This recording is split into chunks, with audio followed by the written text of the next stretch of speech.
ओम अज्ञानतिमिरान्धस्य ज्ञानाञ्जनशलाकया चक्षुरुन्मीलितं येन तस्मै श्रीगुरवे नमः। श्रीचैतन्यमनोभीष्टं स्थापितं येन भूतले स्वयं रूपकदा मह्यं ददाति स्वपदार्कम्।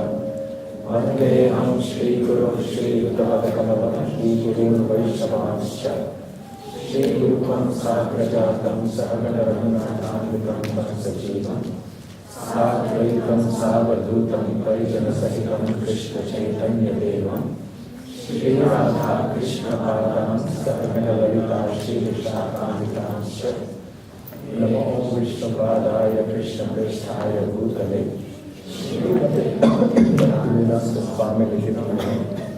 नमस्ते सारस्वते देवे गौरवाणी प्रचारिणे निर्विशेष शून्यवादी पाश्चात्यदेशकारिणे वाञ्छाकल्पतरुभ्यश्च कृपा सिन्धुभ्यैव च पतितानां पावनेभ्यो वैष्णवेभ्यो नमो नमः। जय श्री कृष्ण चैतन्य प्रभु नित्यानंद श्री अद्वैत गदाधर श्रीवासादि गौर भक्तवृंद। हरे Krishna Krishna Krishna Hare Hare Hare Ram Ram Ram Hare Hare.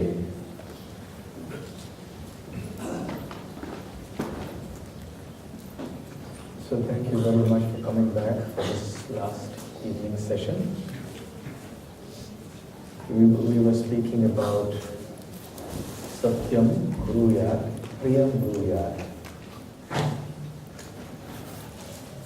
We should speak the truth, but we should speak it pleasingly. And we should not speak truth that is displeasing. And we saw that there were many nuances. I think we can keep the lights on. At least we can see who's sleeping and who's not. It's more two ways. Let the whole thing be on. I think the screen can still be seen. Let it be as before. It was bright. Yes, I think it's better.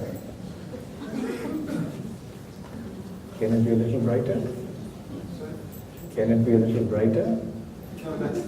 The maximum. So we saw how nuanced this whole thing is about speech. Remember, we're still discussing the 15th verse of the 17th chapter. And we're talking about various aspects of it, speaking the truth, speaking pleasingly, speaking beneficially, etc. There were a couple of slides which somehow I omitted. I must have clicked quickly. They pertain still to apriyasya cha pathyasya. That means it's not pleasing, but it's beneficial. So we just go.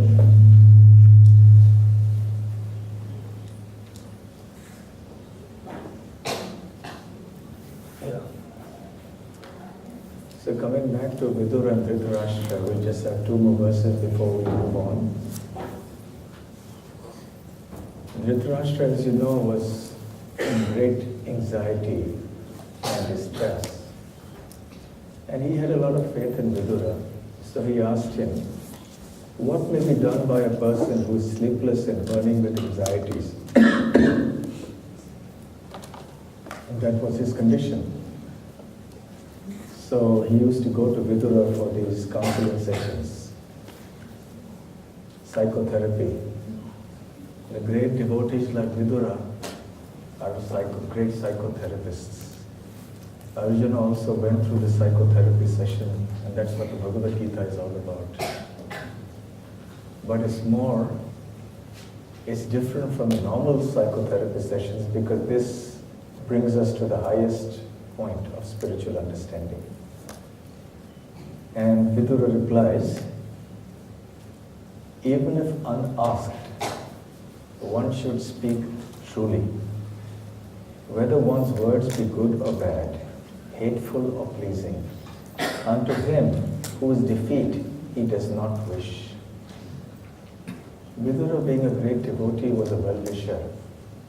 of even someone like Dhritarashtra, who was primarily responsible for the whole problem of the Mahabharata.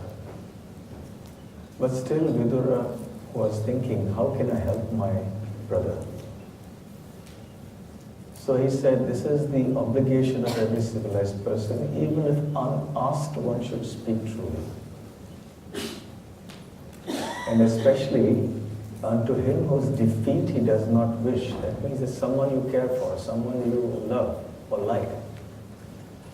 And you don't want that person, or you don't want harm to come to that person. So therefore one should not hesitate to speak truly.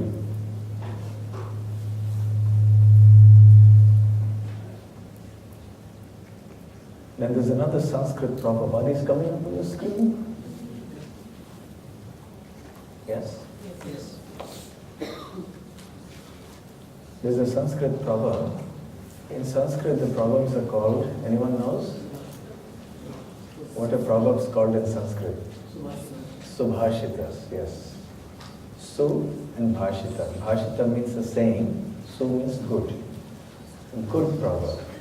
A good saying is a proverb. Apriyasyapi pathyasya parinama sukhavahah vakta shrota cha yatrasti ramante tatra sampadaha. Again, we are still on the apriyasya and pathyasya. Yes? That which is not pleasing, but which is beneficial. Speech bitter to hear, but ultimately beneficial, leads to happiness. Parinam means the result. So the result of hearing speech which is unpleasant, but which is meant for our benefit, is that we become happy. Good result, isn't it? Vakta shrota cha yatrasti ramante tatra sampadaha. Where there is such a speaker and a listener who behaves accordingly, there lives wealth constantly. Ramante tatra sampadaha. Sampadaha means wealth. Ramante means place, or is existing there, enjoy. So that in that place there is always wealth. So we see how important it is to not feel bad when someone comes to us and tells us something that may appear unpleasant. If you're sure that the person who is speaking to you means well for you, is your well-wisher, doesn't want harm to come to you, and speaks words that may not seem pleasing, but because they're intended for our benefit, if they are spoken with knowledge on the principles of Dharma, then we should accept it, even though it may sound hard. It may cause agitation in the mind, but we should use our higher spiritual intelligence to accept it.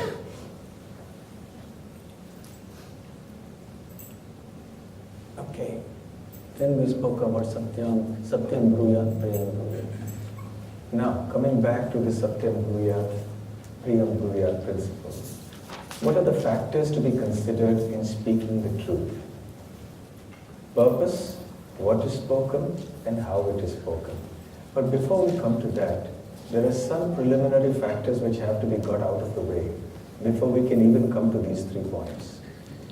First of all, factors to be considered in speaking the truth. We hear something. Is it our business to even try to verify whether it is the truth or not? That's the first question. Are we concerned with this? Someone comes to us and tells us, do you know what happened to such and such person? First question I should ask is it my business to even know or want to know? If it is not going to benefit me, if it's not going to benefit the person who's speaking, might as well not speak about it. So we ask the person, when someone comes with a bit of juicy gossip, do you know about such and such? Well, is it going to help you? Or is it going to help me? If the answer is no, no need to go ahead. If I don't need to hear something, there's no need to hear it, no need to speak about it. What to speak of hearing it, relishing it, and then transmitting it. Devotee Broadcasting Corporation. We shouldn't become gossip mongers. We should not unnecessarily just hear some gossip and then relay to others. The best way to propagate something is to tell someone that it's a secret. And then it goes on everywhere. So we should not become a society of individuals who relish talking about others. If at all we have to, it's in a Vaishnava way, in a devotee way. So the first thing, when it comes to considering whether we have to speak the truth is this first of all a matter that I need to even be concerned with? Second, if it is, have I verified the matter before considering whether it is the truth or not? Before I start speaking, I've heard something, and if I have to speak it, I have to consider whether I have verified it to be the truth or not. Because people may say so many things. It doesn't mean everything we hear is true. So we should consider well, if indeed it is important for me to hear and speak about this so-called truth, is it really the truth now? Unless I really know that it's the truth, then I have no business hearing it or speaking about it. And then we can consider other things. And if it is verified to be the truth, then we have to see, is it going to really, am I the person to speak about this? That's the next question. Let's say there's something about somebody that we hear. It may be true also. Now, am I the person who's going to go and speak to him or somebody else about it? Is it going to help anyone? If not, then we should just keep quiet, ignore it, and move on with our life. We don't need to worry so much about everything. It's not like Facebook where you tell everybody what's on your mind. Yes? Why should I tell everybody what's on my mind? This whole modern problem is to tell everybody what's on your mind. And they provoke you to tell you what's on your mind. Tell the world what's on your mind. As if everything in our mind is so important that the world needs to know. So the lesser we speak, the better it is. So then if we verified all of that, we've got all of that out of the way, and if I am the right person, I'm the authority, or I am a person in a position to be able to influence that, or I have some kind of authority, moral or some other authority to speak to that person about it, only then should I speak. Otherwise, it's better to just keep quiet and move on. We have so many things to do in our life. We have to chant Hare Krishna, we have to speak about Krishna, we have our life to go ahead. So we should not transmit something, we should not become transmitters of rumors and gossip. And remember, we can become gossip mongers even if the news that we are spreading is true. That is not a rationale. Well, what I said is true. No, it doesn't matter if it's true or not. I mean, it does in the sense that at least if it's not true, don't at all speak about it. But if it is true, even then, is it going to help anyone at all? And then we should come to these points. Purpose. It should be for the welfare of others. My speaking this, is it going to help anybody? What happened in somebody else's home, if there was a quarrel in somebody's home, and I'm speaking about having been privy to that information, if I want to speak to somebody else, or if I come across a quarrel between two people and I want to speak about it to others, I should ask why. Why do I need to talk about this? Is it really, what is my motivation? Am I desiring some subtle pleasure from this? Am I relishing somebody else's difficulty and that's why I want to speak about it and magnify it and glorify it in a subtle way? The urge to speak being irrepressible, very hard to control. So we should better not be agents of such gossip, true or false, unless we are convinced, according to Guru Sadhu Shastra, that what we are saying is actually for the welfare. And secondly, even if we have the right motivation, we have to choose our words carefully. You may be saying, your subject may be true, your intention may be true, but the words you choose are very careful. You have to be very careful about that. We should not simply speak and justify our words and actions by saying that my intention was good and I'm saying the truth. Our words can make a lot of difference. And finally, how it is spoken, very, very important, as we've seen in the last session.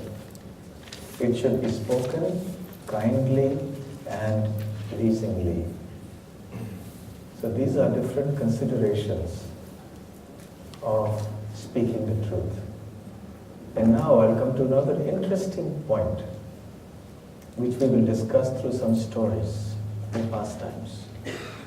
There are occasions when speaking the truth becomes falsehood, and there are occasions when speaking of falsehood becomes the truth. Very complicated, this material world, right? Therefore, the laws of dharma are very subtle, very complex. So let's talk about the situation when speaking truth becomes falsehood. So you speak what is true, but that truth is actually, it becomes a falsehood. It becomes adharmic to speak the truth in that case. Let's consider the situation. It's an episode from the Mahabharata, but I'll have to give you a background. And in the course of giving that background, two other lessons emerge, incidentally, about how we should speak and how we should not speak. So this is about the Battle of Kurukshetra. It was the 17th day of the battle.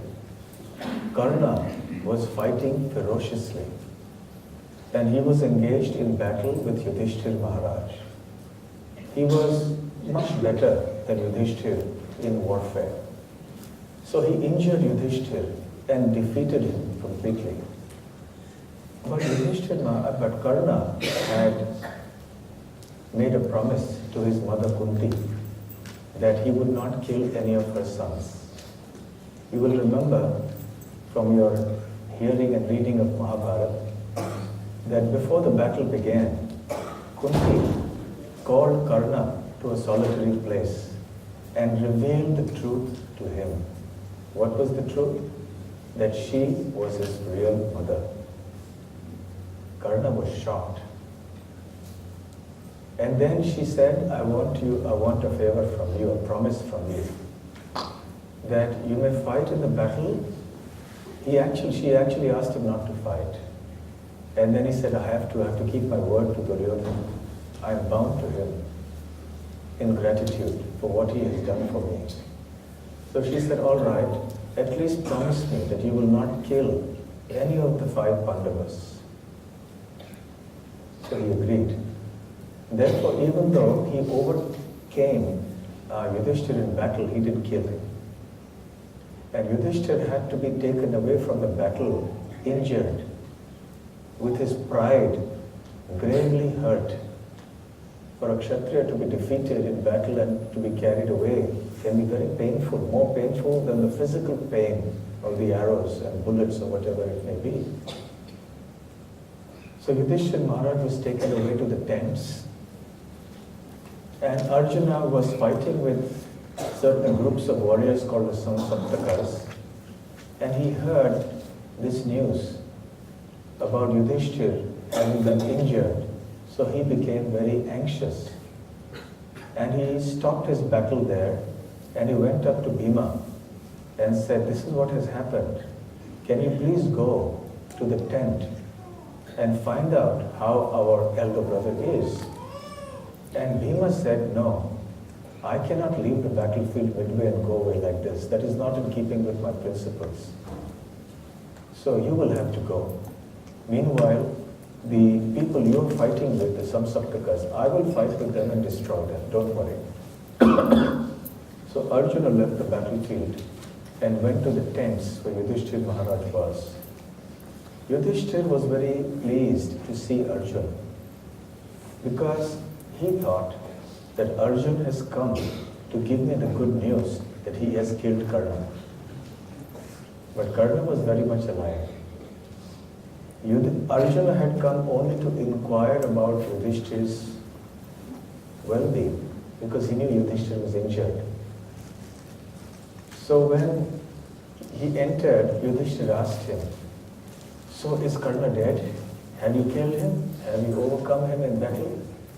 He said, "No, that will come. That will come later. But I have come to inquire about your welfare." Yudhishthir, as it is, was smarting under the insult and the humiliation of being defeated by Karna. And in addition, there were the arrows that had pierced his body. So he was extremely frustrated. And in that frustration, he burst out. And he said, "How can you come here without killing Karna? You have simply come here to avoid fighting with Karna. Actually, you deserted Bhima and let him alone fight there when you should have been there supporting him. And because you have been unable to fight Karna, therefore you have come here." And he went in a long tirade, chastising Arjuna like anything. "Fie upon your Gandiva bow. Fie upon the chariot that has come to you from Agni. Fie upon your mighty arms. Fie upon your inexhaustible quiver of arrows." And he went on and on and on. Finally he stopped. And then he said, "It's better you give away your Gandiva bow to somebody else, because you're not able to do anything with this. I will ask Bhima and Krishna to kill Karna." So Arjuna had been sitting and hearing all this, and his temper was also rising and rising. But it was elder brother, and he had great love for his elder brother. But at one point, when Yudhishthir finished, and he asked him to give away his Gandiva bow, and he criticized the Gandiva bow, then Arjuna stood up and drew his sword. And in a very angry mood, he was advancing towards Yudhishthir Maharaj with an upraised sword. And Krishna was present there. So Krishna said, "Halt, Arjuna. Where are you going and what are you doing? Why have you raised your sword? And why are you approaching Yudhishthir in such a menacing way with an upraised sword? You came here to inquire about Yudhishthir's welfare, and now you have found that he is fine. So you should rejoice. So why are you about to raise your sword and you approaching him in this way?" As far as Yudhishthir is concerned, he is extremely distraught with grief and humiliation. So in despair, in frustration, he has burst out like this. But you should not hold that against him. So Arjuna replied, "My dear Krishna, I have made a vow." You see, Kshatriyas would sometimes make a vow at the end of their training period. That was customary in many cases. Like Bhima had made a vow that if anybody says that I am mustacheless, then I will kill him. For a Kshatriya in those days, you had to have a mustache, and a big one, and you twirl it. But if anybody said that your mustache less, then I will kill him. Similarly, Yudhishthira had made a vow, anyone challenges me in dice, I will accept it. So Arjuna said, I also had made a vow that if anyone criticizes my Gandiva bow, and if anyone says that I should give it away to somebody, I will kill that person. I don't mind if they criticize me, but not my bow. And since my elder brother has done this, I have to keep my vow. I have to be truthful. So keeping a vow is also an indication of truthfulness, of speaking the truth. So he said, therefore I am taking this step. But Krishna, now you please tell me, what should I do? Is it according to dharma to break my vow? I will do whatever you say. So then Krishna chuckled and he shook his head and he said, Arjuna, you know, you have made this vow and you think that you are being truthful by approaching Yudhishthira this way to kill him because he has asked you to give up your Gandiva bow. But dharma is very subtle. Merely keeping your vow will not be an indication of truthfulness if you kill Yudhishthira Maharaj, because that will be a terrible sin. Therefore, in this truthfulness, there will be a great falsehood, there will be great adharma. So there are occasions when truth becomes falsehood, and when falsehood becomes truth. So one who is wise must know to distinguish between truth and falsehood. Now in this case, O Arjuna, you have made a vow to kill anyone who criticizes the Gandiva bow and asks you to give it away. So you should kill Yudhishthira. At the same time, if you kill him, then you have a big adharma. Therefore you should kill him without depriving him of his life. Now Arjuna said, how on earth is that possible? How can I kill him without depriving him of his life? Krishna said, hear from me carefully, Arjuna. When a person who is respectable and who is respected in the world continues to be respected, then he continues to live. Whereas when a person who is deserving of respect and who has been respected, if such a person ceases to be respected, then he is as good as dead, even though he is not deprived of his life. So therefore, speak in an insulting way to your older brother. And in that way, you will be killing him without depriving him of his life. Because you will not be speaking respectfully to him. You have always been addressing him as your honor. Now you address him as you. So, and speak some things that will hurt him. And because and later you should fall at his feet, beg forgiveness, and because he is such a magnanimous personality, he will forgive you, understanding the circumstances. So then Arjuna began speaking. And he went on and on, addressing him as you. And Yudhishthira Maharaj is hearing all this shell shock. And as it is, he was injured in every way, emotionally, physically. And now his own brother, younger brother, was speaking like this to him. And Krishna started saying, you are nobody to reprimand me. If anyone has a right to reprimand me, it is Bhima. Because Bhima is chivalrous. Bhima is the one who can kill all the people on the battlefield, all our enemy soldiers. But you have no right, and you are incapable of doing this. You are an incapable king. It is because of you that we are in this position today. You went into the game of dice, and so on and on and on and on.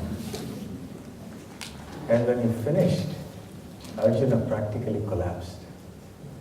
he was weeping and he fell at Yudhishthira Maharaj's feet and said, "O king, please give me permission to leave. I have work to do. I have to kill Karna. Later you will understand everything about why I have spoken in this particular way." And he rose and went to leave. And as he was leaving, no, actually, even before that, because he was so distraught with grief, he again picked up the sword and raised it. And Krishna was there watching. He said, "Arjuna, again, you have raised your sword in an aggressive spirit yet again? Now, what's the matter?" Arjuna had raised the sword to kill himself, to cut his own neck off because of the insult he had given to his brother.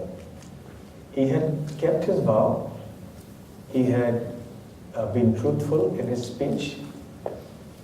And at the same time, he had not deprived Yudhishthira Maharaj of his life, but he had insulted him so severely, he could not bear that he had insulted his brother like this. So he felt there's no point in living.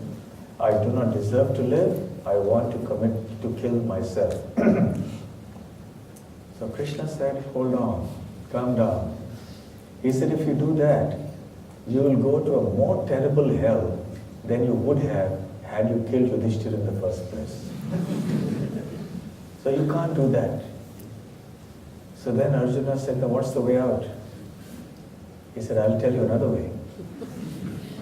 He said, "You see, when somebody boasts about himself, self-praise, it's like committing suicide. So when you speak, when you indulge in boastful speech, then you're as good as dead. So therefore now, you stand up and boast about your prowess and your accomplishments." So Arjuna stood up and he started saying, "O King Yudhishthira, you do not know my power. I am the best bowman in the whole creation. And there's even Lord Shiva, except for Lord Shiva, no one can compare with me. And even Lord Shiva respects me greatly. It is I who managed to have your Rajasuya Yajna accomplished, because I went and subdued all the kings. It was I who went and got all the wealth with which you could perform this Rajasuya Yajna." And he went on and on boasting about himself and his power. And just watch, it is I who will kill Karna on this very day. And then finally he stopped, and then he fell at his feet again, Yudhishthira Maharaj, and he rose, saying, "Please permit me to go now to kill Karna."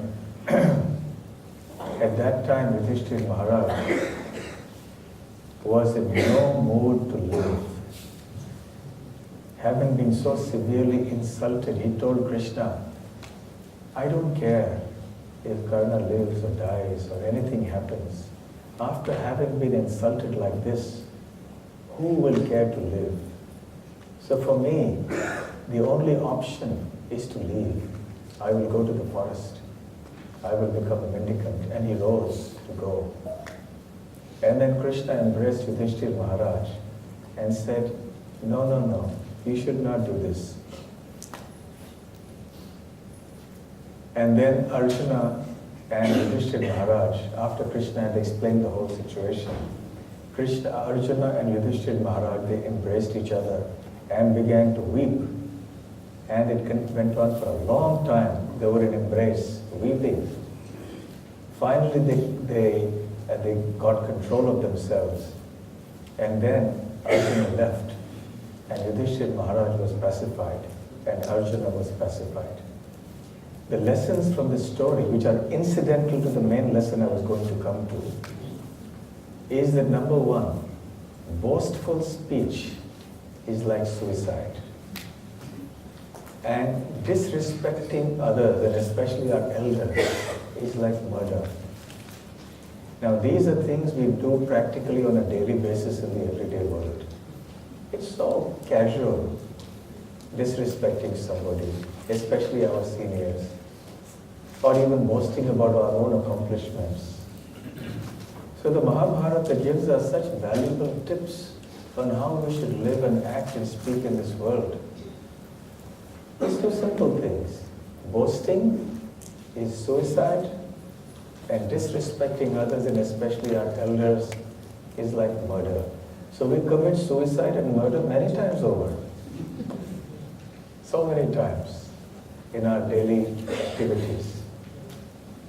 Now, when Krishna was trying to explain to Arjuna about the intricacies of dharma, when he was trying to convince him to not kill Yudhishthira in order to keep his vow, and when he was telling him how falsehood becomes truth and truth becomes falsehood, he narrated two stories. I'll narrate one of them because that is relevant to us. That is the story of a sage called Kaushik. He may not have been a very elevated sage in terms of understanding of subtle, complex dharmic principles. He had taken a vow that he would always speak the truth, never tell a lie in any condition. Now one day he was sitting in his ashram, peacefully sitting, doing his meditation. Some people came running, ordinary people. They were being chased by some dacoits who wanted to kill them and take away their wealth. So they ran away in some direction into the forest to save themselves. And soon after, the dacoits came. And they came through the ashram. And they saw